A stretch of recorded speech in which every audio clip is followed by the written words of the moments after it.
الحمد للہ رب العالمین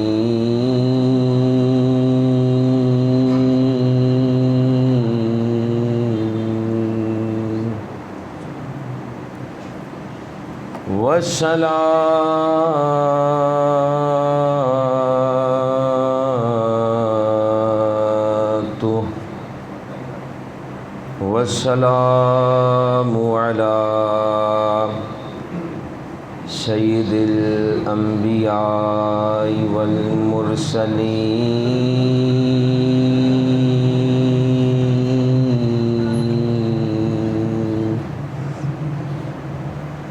اما بعد فاعوذ باللہ من الشیطان الرجیم بسم اللہ الرحمن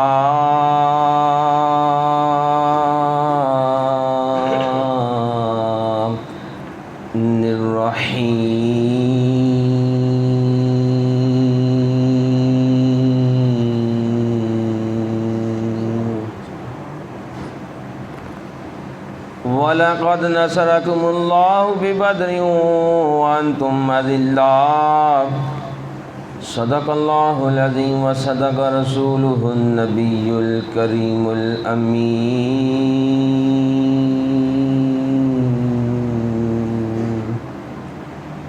إن الله وملائكته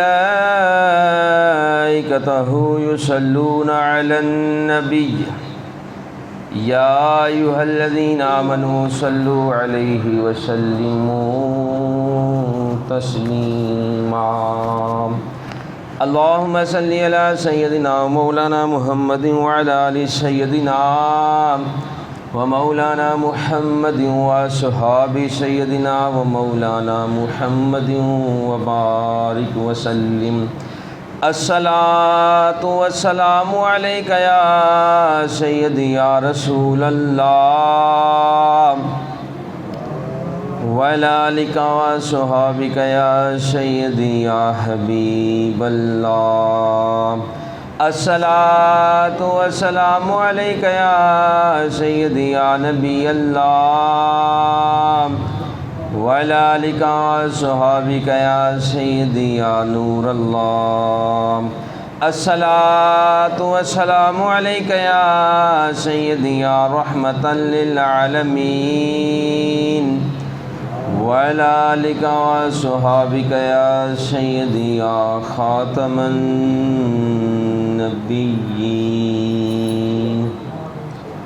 اللہ تبارک و تعالیٰ کی حمد و ثنا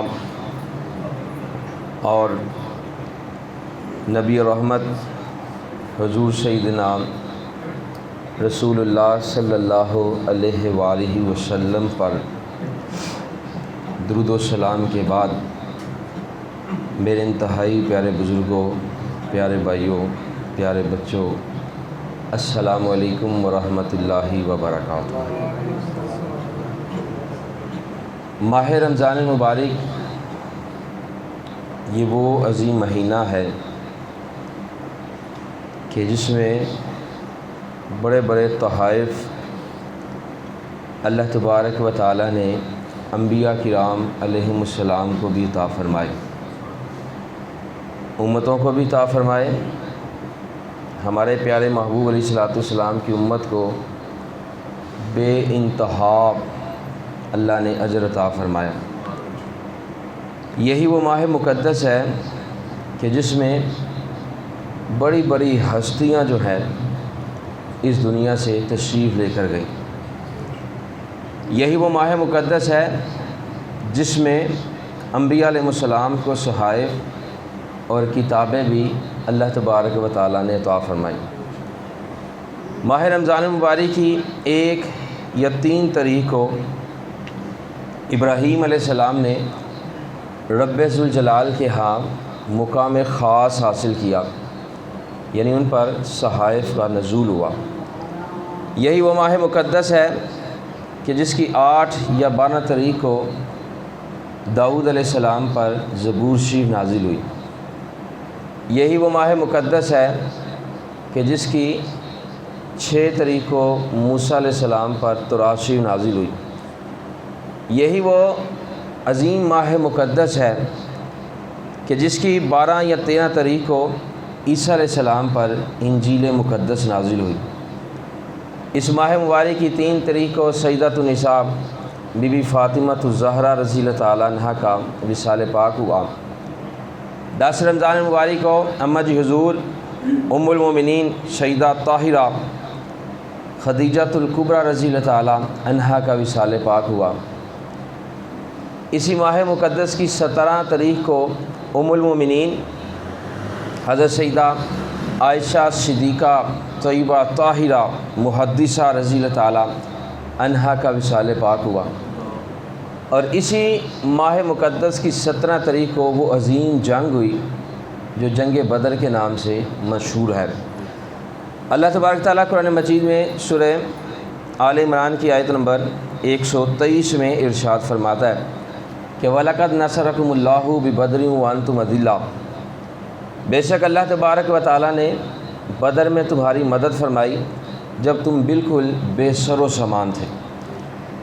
اب اس کا ترجمہ کرتے ہوئے کئی بے ادبوں نے بڑے گستاخانہ الفاظ لکھے۔ یاد رکھیں گستاخی جو ہوتی ہے وہ الفاظ پر ہوتی ہے، گستاخی الفاظ پر ہوتی ہے۔ ایک ہے آپ لفظ، ایک ہے تو، ایک ہے تم، تینوں میں فرق ہے، حالانکہ ہے ایک ہی، تو بھی وہی ہے، تم بھی وہی ہو، آپ بھی وہی ہو، لیکن تو، تم اور آپ میں زمین و آسمان کا فرق ہے۔ آپ میں ادب آ جاتا ہے، تو گستاخی جو ہوتی ہے وہ لفظوں پر ہوتی ہے۔ اگر کوئی لفظ گستاخی والا بول جائے تو وہ گستاخی کے زمرے میں آ جاتا ہے۔ اس لیے ہمارے قبلہ بابا سرکار رحمہ فرماتے تھے یہ نہ کہو میرے نبی نے کہا، میرے نبی نے کہا، تو تمہارا نبی تو باقیوں کے نبی نہیں ہے۔ پہلی بات تو یہ کہ میرے نبی نے کہا، یہ کہنا ہی نہیں چاہیے، یہ کہو ہمارے پاک پیارے محبوب صلی اللہ علیہ وآلہ وسلم نے فرمایا۔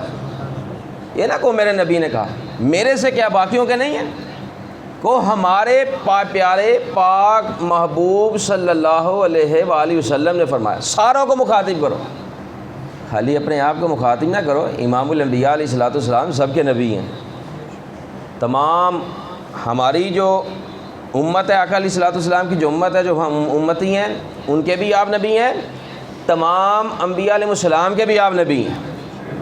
کیوں؟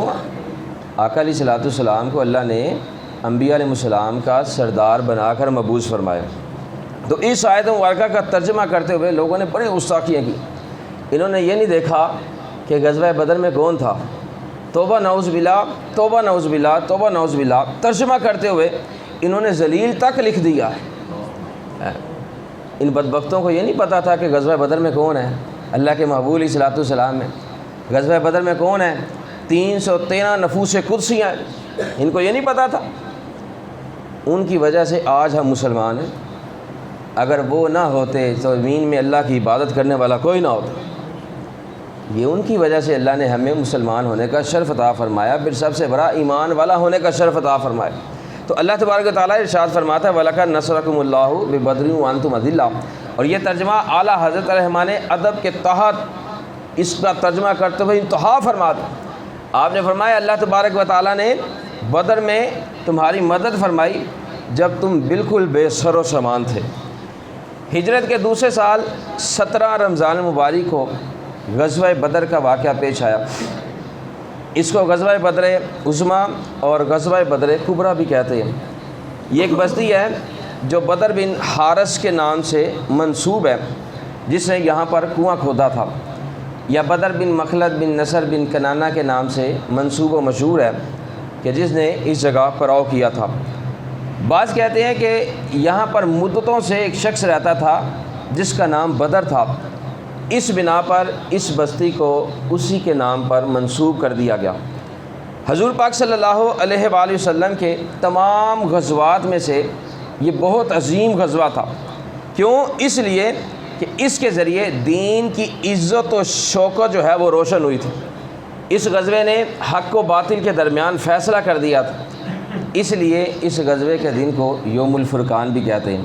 اللہ تبارک تعالیٰ قرآن مجید میں سورہ انفال میں ارشاد فرماتا ہے وَمَا أَنزَلْنَا عَلَىٰ عَبْدِنَا یوم الفرقانی یوم التقى الجمعان، اور اس بار جو ہم نے اپنے پیارے پاک محبوب صلی اللہ علیہ وآلہ وسلم پر فیصلے کے دن اتارا جس دن دونوں فوجیں آپس میں ملی تھیں، یعنی مسلمان مجاہدین اور کافر دہشت گرد اس دن جمع ہوئے تھے۔ کافر دہشت گرد ہیں، کافر دہشت گرد ہیں، مسلمان دہشت گرد نہیں ہیں۔ مسلمان دہشت گرد نہیں ہو سکتا، یاد رکھے جو دہشت گرد ہے وہ مسلمان ہو ہی نہیں سکتا، اور جو مسلمان ہے وہ دہشت گرد ہو ہی نہیں سکتا۔ یہ دہشت گرد ہیں کہ جاؤ مسلمانوں پر ظلم کر رہے ہیں، نہ بچوں کو دیکھتے ہیں، نہ خواتین کو دیکھتے ہیں، نہ بوڑھوں کو دیکھتے ہیں، سرعام جو ہے انہیں جو ہے وہ سرعام شہید کیا جا رہا ہے، فلسطین میں سرعام شہید کیا جا رہا ہے، اب بھی نہیں مڑ رہے۔ ہمارا توجہ انہوں نے ہٹا دی ادھر سے، دوسرے معاملات میں لگا دیا، ادھر وہ جو ہے وہ اپنا کام کر رہے ہیں۔ اور اتنے غیرت مند ہمارے حکمران ہیں، اتنے غیرت مند، پتہ نہیں کتنے اسلامی ممالک ہیں، کسی کی ضرورت نہیں پڑتی کہ ان کے خلاف ایک بیان ہی دے دیں، کسی کی ضرورت نہیں پڑتی۔ لیکن یہ جن کو اللہ نے کرسی عطا فرمائی ہے ان کو جواب دینا ہوگا، ان کو جواب دینا ہوگا۔ اگر بکری کا ایک بچہ بھی مر جائے اس کا ذمہ دار بھی حکمران ہوتا ہے، تو مسلمان تو شہید کیے جا رہے ہیں، تو پھر اس کا جواب نہیں ہوگا، اس کا جواب دینا ہوگا، پھر لگ پتہ جائے گا جب روز محشر میں اس کا حساب ہوگا۔ تو کافر جو ہیں وہ دہشت گرد ہیں، اس دن مسلمان مجاہدین اور کافر دہشت گرد آپس میں جمع ہوئے تھے، تو اللہ تبارک و تعالیٰ نے ذلت امیز شکست فاج سے مشرکین مکہ کو ذلیل و خوار کیا تھا۔ اس غزوے میں مسلمانوں کی تعداد 313 تھی، جن میں 77 مہاجرین اور 236 انصار تھے۔ ان 313 میں سے 8 صحابہ رضی اللہ عنہم وہ بھی تھے کہ جو کسی عذر کی بنا پر اس غزوے میں شریک نہ تھے، لیکن اموال غنیمت میں ان کو بھی حصہ عطا فرمایا گیا۔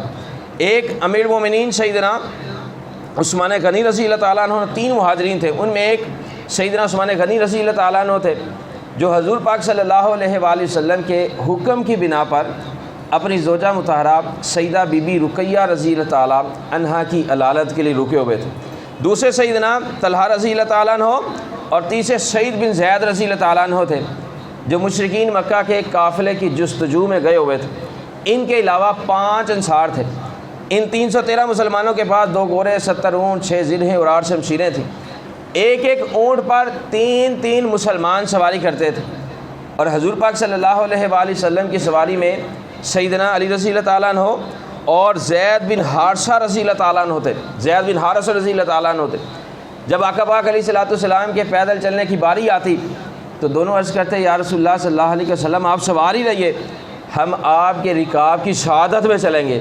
تو آقا پاک علیہ الصلوۃ والسلام فرماتے تم مجھ سے زیادہ طاقتور نہیں ہو۔ سب سے زیادہ طاقتور اللہ نے اپنے محبوب علیہ الصلوۃ والسلام کو بنایا کہ اگر چاند کو ایسا اشارہ فرمائے چاند 2 ٹکڑے ہو جاتا ہے۔ سب سے زیادہ طاقتور ہمارے پاک محبوب صلی اللہ علیہ وآلہ وسلم ہے۔ تو ایک جو مسلمان تھے ان کے پاس سامان نہیں تھا، 2 گھوڑے تھے، 70 اونٹ تھے، 6 زرہیں تھیں، 8 شمشیریں تھیں۔ حفیظ جلندری مرحوم نے کیا خوب لکھا، لکھتے ہیں تھے ان کے پاس 2 گھوڑے، 6 زرہیں، 8 شمشیریں، پلٹنے آئے تھے یہ لوگ دنیا بھر کی تقدیریں، نہ تیگ و تیر پہ تکیا، نہ خنجر پر، نہ بالے پر، بھروسہ تھا تو ایک سادی سی کالی کمری والے پر۔ ان 313 کو اگر بھروسہ تھا تو وہ آقا پاک علیہ الصلوۃ والسلام پر تھا، تلواروں پر نہیں تھا، تلواروں پر نہیں تھا۔ عشق تھا تو آقا پاک علیہ الصلوۃ والسلام سے تھا، تلواروں پر ان کو بھروسہ نہیں تھا۔ حضرت عکاشہ رضی اللہ تعالیٰ عنہ غزوہ بدر میں جنگ کر رہے ہیں، جنگ کرتے کرتے آپ کی تلوار ٹوٹ جاتی ہے۔ جب تلوار ٹوٹ جاتی ہے تو بارگاہ مصطفیٰ صلی اللہ علیہ وآلہ وسلم میں حاضر ہوتے ہیں، عرض کرتے ہیں یا رسول اللہ صلی اللہ علیہ وسلم تلوار ٹوٹ گئی ہے۔ تو آقا پاک علیہ الصلوۃ والسلام نے انہیں ایک لکڑی کا تنا عطا فرمایا اور فرمایا جاؤ اس سے جا کر جنگ کرو۔ جب عکاشہ رضی اللہ تعالیٰ عنہ نے وہ تنا پکڑا، تنا پکڑ کر ایسے لہرایا اللہ نے اسے تلوار بنا دیا۔ ان کو تلواروں کی ضرورت نہیں تھی۔ غزوہ بدر میں اللہ نے 1000 3000 5000 فرشتوں کے ذریعے مدد فرمائی ہے، ان کو تلواروں کی کیا ضرورت تھی؟ اگر اللہ تبارک و تعالیٰ چاہتا تو ایک فرشتے کے ذریعے سب کافروں کو تباہ و برباد کر دیتا، لیکن رب کائنات نے ایسا نہیں فرمایا۔ رب کائنات نے اس دنیا میں ایک نظام بنایا ہے، اور پھر نظام کے تحت اس نے بتایا ہے کہ میں نے غزوہ بدر میں 5000 فرشتوں کے ذریعے مدد کی ہے۔ اور پھر اللہ تبارک و تعالیٰ نے کیوں مدد کی؟ اس کے پیارے محبوب علیہ الصلوۃ والسلام موجود تھے۔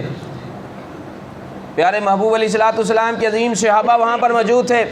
سیدنا انس رضی اللہ تعالیٰ عنہ فرماتے ہیں کہ سعد بن عبادہ رضی اللہ تعالیٰ عنہ انصار کے رئیس غزوہ بدر کے دن کھڑے ہوئے، عرض کیا یا رسول اللہ صلی اللہ علیہ وسلم، قسم ہے اس ذات کی جس نے آپ کو حق کے ساتھ بھیجا ہے اور جس کے قبضہ قدرت میں میری جان ہے، یا رسول اللہ صلی اللہ علیہ وسلم اگر آپ ہمیں حکم فرمائیں کہ ہم اپنے گھوڑوں کو سمندر میں ڈال دیں تو ہم ضرور سمندر میں کود جائیں گے۔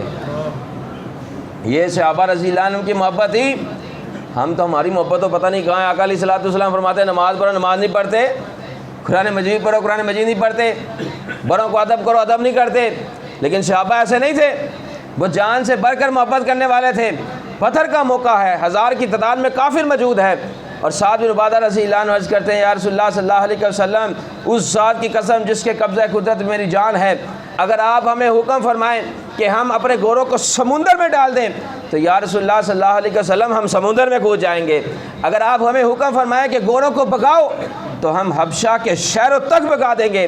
حضرت مقداد بن اسود رضی اللہ تعالیٰ عنہ پھر کھڑے ہوتے ہیں، عرض کرتے ہیں یا رسول اللہ صلی اللہ علیہ وسلم ہم آپ کے حضور وہ بات نہیں کہیں گے کہ جو موسیٰ علیہ السلام کی قوم نے کہی تھی کہ فَاذْهَبْ أَنْتَ رَبُّكَ فَقَاتِلَا، آپ اور آپ کا رب دونوں جائیں اور قوم جبارین سے لڑیں۔ یا رسول اللہ صلی اللہ علیہ وسلم ہم ایسا نہیں کہیں گے، بلکہ ہم آپ کے دائیں لڑیں گے، ہم آپ کے بائیں لڑیں گے، ہم آپ کے آگے لڑیں گے، ہم آپ کے پیچھے لڑیں گے۔ سیدنا انس رضی اللہ عنہ فرماتے ہیں جو اس حدیث پاک کے راوی ہیں، فرماتے ہیں یہ سن کر آقا پاک علیہ الصلوۃ والسلام کا چہرہ انور خوشی سے چمکنے دمکنے لگا۔ اتنی محبت کرنے والے تھے، انہوں نے یہ نہیں کہا یا رسول اللہ صلی اللہ علیہ وسلم جنگ ہوگی تو ہم پیچھے ہٹ جائیں گے، یہ نہیں فرمایا، یہ نہیں عرض کیا یا رسول اللہ صلی اللہ علیہ وسلم دائیں بھی آپ کے لڑیں گے، بائیں بھی لڑیں گے، آگے بھی لڑیں گے، پیچھے بھی لڑیں گے۔ کیوں؟ ان کو جانوں کی پرواہ نہیں تھی، ان کو مصطفیٰ علیہ الصلوۃ والسلام کی ذات کی پرواہ تھی، اور جو مصطفیٰ علیہ الصلوۃ والسلام کی ذات کی پرواہ کرتا ہے یاد رکھیں اللہ بھی اسے بڑا مقام عطا فرماتا ہے۔ حضور پاک صلی اللہ علیہ وآلہ وسلم 8 یا 12 رمضان المبارک کو اپنے جانثاروں کے ساتھ شہر سے باہر نکلے اور بدر کی طرف روانہ ہوئے، اور 17 رمضان المبارک کو بدر کے قریب پہنچے۔ چونکہ مشرکین مکہ پہلے ہی پہنچ چکے تھے، اس لیے انہوں نے مناسب مقامات پر قبضہ کر رکھا تھا۔ جس جگہ کافروں نے پڑاؤ کیا تھا اس جگہ پانی تھا جسے انہوں نے اپنے قبضے میں لے رکھا تھا، اور متعدد کنویں بھی کھود رکھے تھے، اور جس جگہ مسلمانوں نے پڑاؤ کیا تھا وہ علاقہ ریگستان کا تھا، اونٹوں کے پاؤں زمین میں دھنس جاتے تھے، اور مسلمانوں کی طرف کوئی چشمہ بھی نہ تھا، کوئی کنواں بھی نہ تھا، اور ان پر پیاس کا بھی غلبہ تھا۔ پانی بھی نہیں ہے، پیاس کا بھی غلبہ ہے، زمین میں پاؤں بھی دھنس جاتے ہیں، اور بعض مسلمانوں نے جنبی کی حالت میں نپاکی کی حالت میں صبح کی، جنبی کی حالت میں تھی، صبح ہو گئی، تو اس وقت شیطان نے مسلمانوں کے دلوں میں وسوسہ ڈالا کہ تم خیال کرتے ہو کہ تمہارے نبی جو ہیں تم خدا کے ساتھ، خدا تمہارے ساتھ ہے، خدا کے نبی تمہارے ساتھ ہیں، حالانکہ حال یہ ہے کہ مشرکوں نے پانی پر قبضہ کر رکھا ہے، تم پیاسے بھی ہو، جنبی بھی ہو، نپاکی کی حالت بھی صبح کی ہے، پیاس بھی تمہیں لگی ہوئی ہے۔ جب شیطان نے مسلمانوں کے دلوں میں وسوسہ ڈالا تو اللہ تبارک و تعالیٰ نے ایسی بارش برسائی کہ ساری زمین کو سیراب کر دیا۔ مسلمانوں کی زمین سخت ہو گئی، کافروں کی زمین پر کیچڑ ہو گیا، مسلمانوں نے مشکیزیں پڑھ لیے، اونٹوں کو پانی پلایا، غسل کر لیا، مسلمانوں کی زمین سخت ہو گئی۔ اسی لیے رب کائنات نے قرآن مجید میں ارشاد فرمایا وَيُنَزِّلُ عَلَيْكُم مِّنَ السَّمَاءِ، آسمان سے ہم نے تمہارے لیے پانی اتارا، مَا لِيُطَهِّرَكُم بِهِ، کہ تمہیں اس سے ستھرا کر دے، وَيُذْهِبَ عَنكُمُ الرِّجْزَ الشَّيْطَانَ، اور شیطان کی ناپاکی تم سے دور فرما دے۔ شیطان نے جو وسوسے ڈالے تھے اللہ نے آسمان سے بارش برسا کر سارے وسوسوں کو ختم کر دیا، مسلمانوں کو پانی بھی عطا فرما دیا، زمین بھی جو ہے وہ صحیح فرما دی، زمین بھی سخت کر دی۔ اور یہ وہ عظیم غزوہ تھا جس میں حضور پاک صلی اللہ علیہ وآلہ وسلم نے اپنے عظیم صحابہ رضی اللہ عنہم کے ساتھ اس کو ملاحظہ فرمایا، اور آقا پاک علیہ الصلوۃ والسلام زمین پر اپنا دست مبارک رکھ کر فرماتے جاتے تھے کہ یہ فلاں کافر کے مر کر گرنے کی جگہ ہے، یہ فلاں کافر کے مر کر گرنے کی جگہ ہے۔ اور غیر مقلد وحید الزمان صاحب جو علم غیب کو نہیں مانتے، جو ولیوں کو نہیں مانتے، انہوں نے تفسیر الباری میں جلد 5 صفحہ نمبر 233 پر لکھا ہے کہ حضور پاک صلی اللہ علیہ وآلہ وسلم نے جنگ شروع ہونے سے ایک دن پہلے سیدنا عمر فاروق رضی اللہ تعالیٰ عنہ کو بتایا تھا کہ عمر رضی اللہ عنہ یہاں پر فلاں کافر مر کر گرے گا، یہاں پر فلاں کافر مر کر گرے گا۔ اور سیدنا عمر فاروق رضی اللہ عنہ فرماتے ہیں جہاں جہاں جس مقام پر آقا پاک علیہ الصلوۃ والسلام نے نشاندہی فرمائی تھی، کافر جو ہے وہی گر کر مرا تھا، ذرا برابر بھی فرق نہیں تھا۔ جس جگہ کا علیہ الصلوۃ والسلام نے فرمایا فلاں کافر یہاں پر مرے گا، تو ذرا برابر بھی فرق نہیں تھا، کافر وہی مر کر گرا ہے۔ اور سیدنا انس رضی اللہ تعالیٰ عنہ فرماتے ہیں، ایک روایت میں غزوہ بدر کے شروع ہونے سے پہلے حضور پاک صلی اللہ علیہ وآلہ وسلم نے شیطانی فوج کے مردوں کے مرنے کے مقامات پر نشان لگائے، اور آقا پاک علیہ الصلوۃ والسلام نے فرمایا یہ فلاں کافر کے مرنے کی جگہ ہے۔ پھر حضور پاک صلی اللہ علیہ وآلہ وسلم نے اپنا دست مبارک رکھا، فرمایا یہاں پر فلاں کافر مر کر گرے گا، یہاں پر فلاں کافر مر کر گرے گا۔ اور جہاں جہاں آقا علیہ الصلوۃ والسلام نے جس کافر کے بارے میں فرمایا تھا، کافر وہی مر کر گرا۔ جب لشکر اسلام میدان میں اتر آیا تو حضور پاک صلی اللہ علیہ وآلہ وسلم اپنے صحابہ رضی اللہ عنہم کی صف سیدھی فرما رہے تھے۔ جب آقا پاک علیہ الصلوۃ والسلام اپنے صحابہ رضی اللہ عنہم کی صف سیدھی فرما رہے تھے تو حضرت سواد رضی اللہ تعالیٰ عنہ سب سے باہر نکل آئے، اور آقا پاک علیہ الصلوۃ والسلام کے ہاتھ مبارک میں ایک نورانی چھڑی مبارک تھی۔ جب سواد رضی اللہ عنہ باہر نکل آئے تو آقا پاک علیہ الصلوۃ والسلام نے وہ چھڑی ان کے سینے پر لگائی اور فرمایا سواد اپنی صف کو سیدھا کرو، سواد اپنی صف کو سیدھا کرو، سواد اپنی صف کو سیدھا کرو۔ جب آقا علیہ الصلوۃ والسلام نے چھڑی لگائی تو سواد رضی اللہ عنہ نے عرض کیا یا رسول اللہ صلی اللہ علیہ وسلم، آپ نے مجھے تکلیف پہنچائی ہے، اللہ نے آپ کو حق کے ساتھ مبعوث فرمایا ہے، عدل و انصاف کے ساتھ مبعوث فرمایا ہے، میرا قصاص دیجئے۔ لوگ بزرگوں دوستو ذرا غور فرمائیں، غزوہ بدر کا موقع ہے، سامنے 1000 کی تعداد میں کافروں کی موجود ہے، ساز و سامان کے ساتھ موجود ہے، ادھر سیدنا صدیق اکبر رضی اللہ عنہ بھی حاضر ہیں، عمر بن خطاب رضی اللہ عنہ بھی حاضر ہے، علی المرتضیٰ رضی اللہ عنہ بھی حاضر ہے، دیگر صحابہ بھی حاضر ہے، جبرائیل علیہ السلام بھی یہ منظر دیکھ رہے ہیں، اسرافیل علیہ السلام بھی یہ منظر دیکھ رہے ہیں، میکائیل علیہ السلام بھی یہ منظر دیکھ رہے ہیں، اسرائیل علیہ السلام بھی یہ منظر دیکھ رہے ہیں۔ وہ اسرائیل علیہ السلام کہ جو ماں کو بیٹے سے جدا کر دیتے ہیں، بیٹے کو ماں سے جدا کر دیتے ہیں، بھائی کو بہن سے جدا کر دیتے ہیں، بہن کو بھائی سے جدا کر دیتے ہیں، بیوی کو جو ہے وہ شوہر سے جدا کر دیتے ہیں، شوہر کو بیوی سے جدا کر دیتے ہیں، جو گھروں کو برباد کر دیتے ہیں، گھروں کو قبرستان بنا دیتے ہیں، وہ اسرائیل علیہ السلام بھی وہاں پر یہ منظر دیکھ رہے ہیں کہ سواد رضی اللہ تعالیٰ عنہ اللہ کے محبوب علیہ الصلوۃ والسلام سے قصاص مانگ رہے ہیں۔ پھر اس کے بعد تمام ملائکہ یہ منظر دیکھ رہے ہیں، رب کائنات بھی یہ منظر دیکھ رہا ہے کہ میرے محبوب علیہ الصلوۃ والسلام جن کے لیے میں نے اس کائنات کو بنایا ہے، ان محبوب علیہ الصلوۃ والسلام سے سواد رضی اللہ تعالیٰ عنہ قصاص مانگ رہے ہیں۔ لیکن آقا علیہ الصلوۃ والسلام کے عدل و انصاف پر قربان حضور پاک صلی اللہ علیہ وآلہ وسلم نے یہ نہیں فرمایا کہ اے سواد رضی اللہ تعالیٰ عنہ پہلے جنگ کو ختم ہونے دو، پھر قصاص لے لینا، پھر عدل کر لیں گے، پھر انصاف کر لیں گے۔ نہ آقا پاک علیہ الصلوۃ والسلام نے ایسا نہیں فرمایا،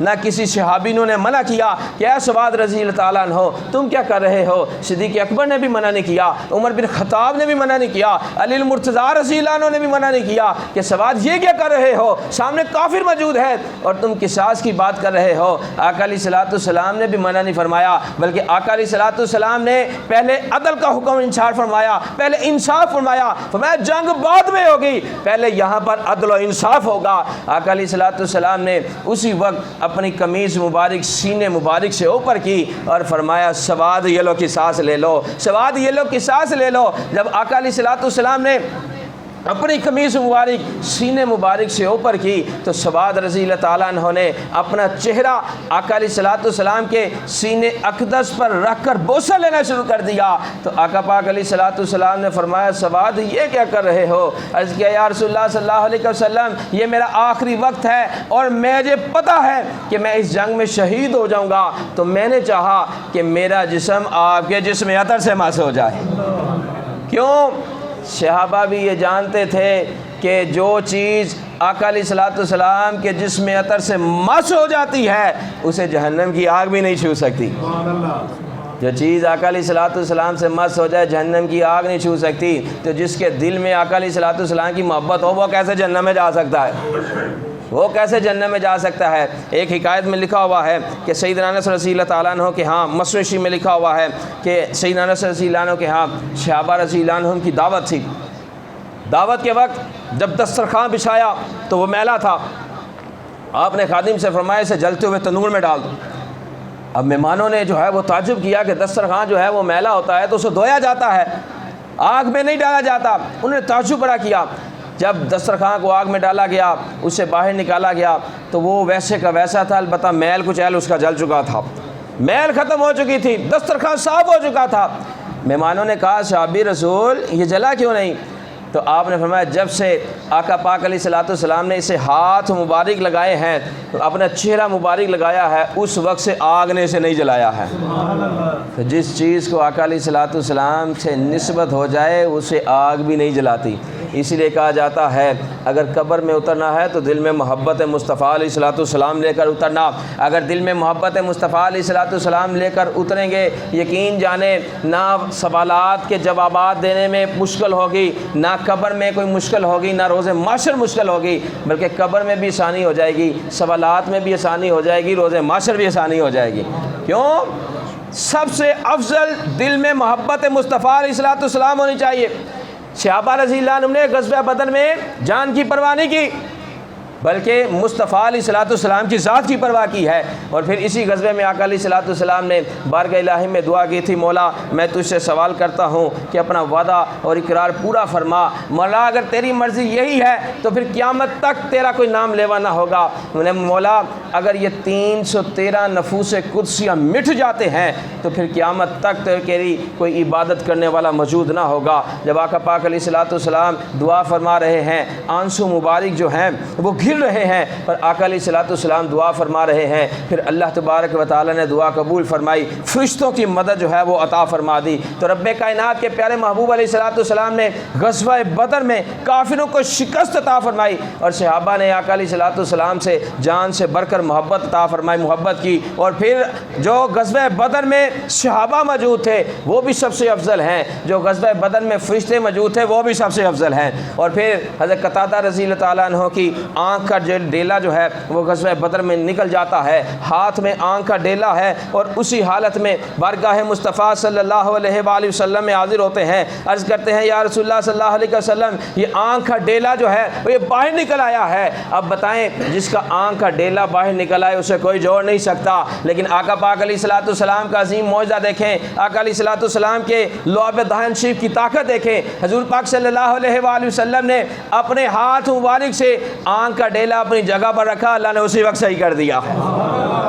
یہ مصطفیٰ علیہ الصلوۃ والسلام کو اللہ نے طاقت عطا فرمائی ہے، مصطفیٰ علیہ الصلوۃ والسلام کو اللہ نے معجزے عطا فرمائے ہیں، اور حضور پاک صلی اللہ علیہ وآلہ وسلم کو اللہ نے سراپا معجزہ بنا کر جو ہے اس دنیا میں مبعوث فرمایا ہے۔ حضرت عائشہ رضی اللہ تعالیٰ عنہ حضور پاک صلی اللہ علیہ وآلہ وسلم کی بارگاہ اقدس میں اس حال میں حاضر ہوئے کہ ان کا ہاتھ کٹا ہوا ہے، ایک ہاتھ میں ہاتھ پکڑا ہوا ہے، اور بارگاہ مصطفیٰ علیہ الصلوۃ والسلام میں حاضر ہوتے ہیں، عرض کرتے ہیں یا رسول اللہ صلی اللہ علیہ وسلم ہاتھ کٹ گیا ہے۔ تو آقا پاک علیہ الصلوۃ والسلام نے اپنا لعاب دہن شریف لگا کر ہاتھ کو اپنی جگہ پر رکھا، ہاتھ اسی وقت ٹھیک ہو گیا۔